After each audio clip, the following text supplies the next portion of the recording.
धर्मपाल जी आज पास के पंचायत भवन में एक महत्वपूर्ण बैठक में शामिल होने जा रहे थे। जैसे ही उन्होंने अपनी छड़ी उठाई और दरवाजे की ओर बढ़े, उनका पोता रोहन दौड़ता हुआ आया। दादाजी, क्या मैं भी आपके साथ चल सकता हूँ? रोहन ने उत्सुकता से पूछा। धर्मपाल जी ने मुस्कुराकर कहा, ठीक है बेटा, लेकिन वहां ज्यादा शोर मत करना।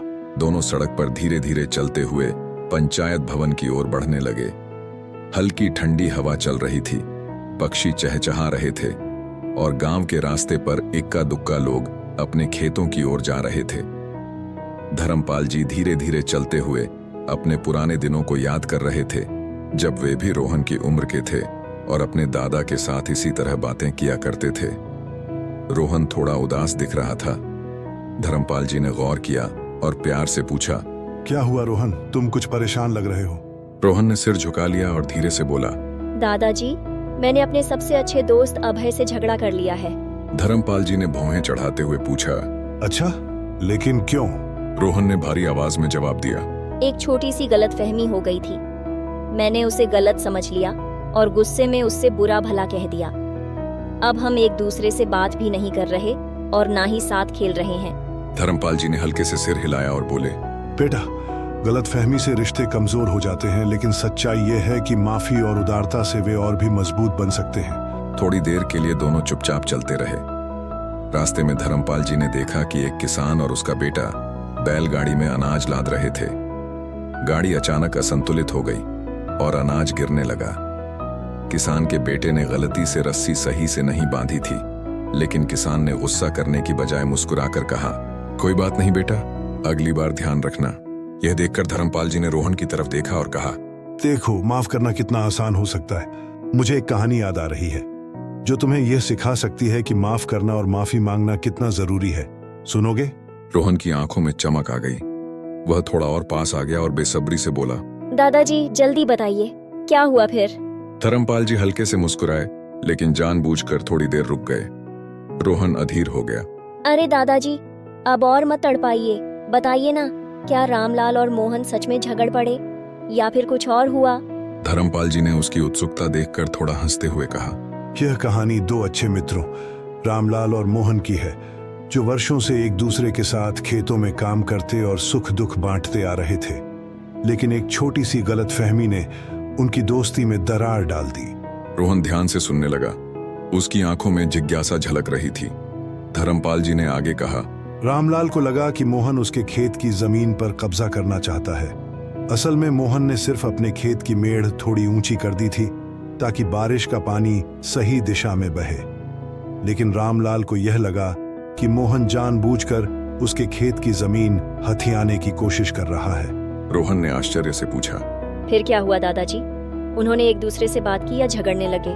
धर्मपाल जी ने मुस्कुराकर कहा, यही तो इस कहानी का सबसे अहम मोड़ था बेटा। अगर वे गुस्से में एक दूसरे से बात किए बिना ही फैसले लेते तो शायद उनकी दोस्ती हमेशा के लिए खत्म हो जाती।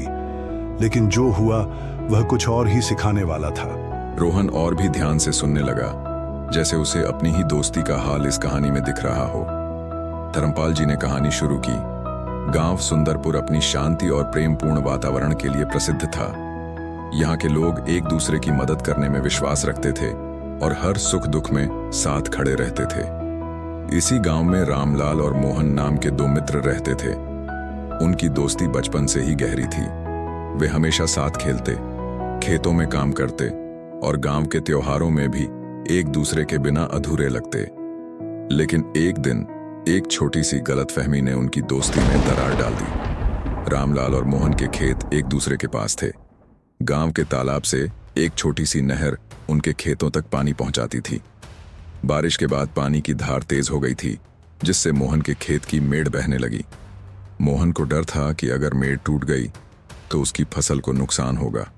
उसने जल्दी से खेत के किनारे और मिट्टी डालनी शुरू की ताकि पानी को रोका जा सके। लेकिन यह काम करते हुए उसकी मिट्टी कुछ इंच रामलाल के खेत की ओर भी आ गई। उस दिन रामलाल खेत पर नहीं था, लेकिन जब वह शाम को आया तो उसने देखा कि मोहन का काम अधूरा था और उसके खेत के किनारे पर भी नई मिट्टी डली हुई थी।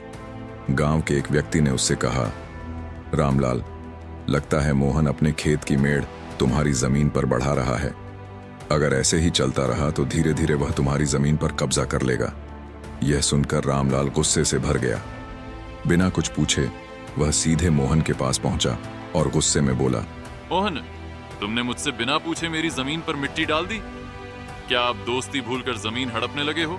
मोहन, जो थका हुआ था और अपनी फसल बचाने में लगा था, रामलाल की बात सुनकर चौंक गया। उसने शांत स्वर में कहा, रामलाल, तुम गलत समझ रहे हो। मैंने अपनी मेड़ सिर्फ इसलिए मजबूत की ताकि बारिश का पानी मेरे खेत में ना घुसे। तुम्हारी जमीन हड़पने का मेरा कोई इरादा नहीं है। लेकिन रामलाल पहले ही गुस्से में था।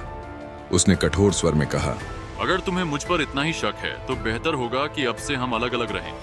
दोस्ती और भाईचारे की बातें सिर्फ कहने के लिए ही थी। यह सुनकर मोहन को बहुत दुख हुआ।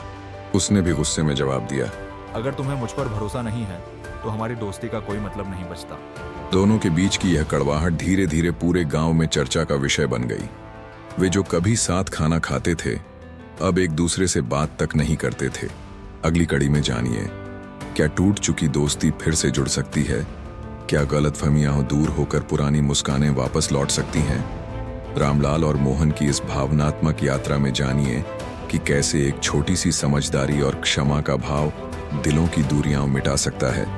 आखिर क्या वह लम्हा आएगा जब दोनों फिर से एक ही छांव में बैठकर खाना खाएंगे? वही पुरानी हंसी ठिठोली लौटेगी या फिर उनकी राहें हमेशा के लिए अलग हो जाएंगी? देखिए इस प्रेरणादायक कहानी की अगली कड़ी, जहां दोस्ती, माफी और उदारता का असली अर्थ सामने आएगा। जल्द आ रहा है।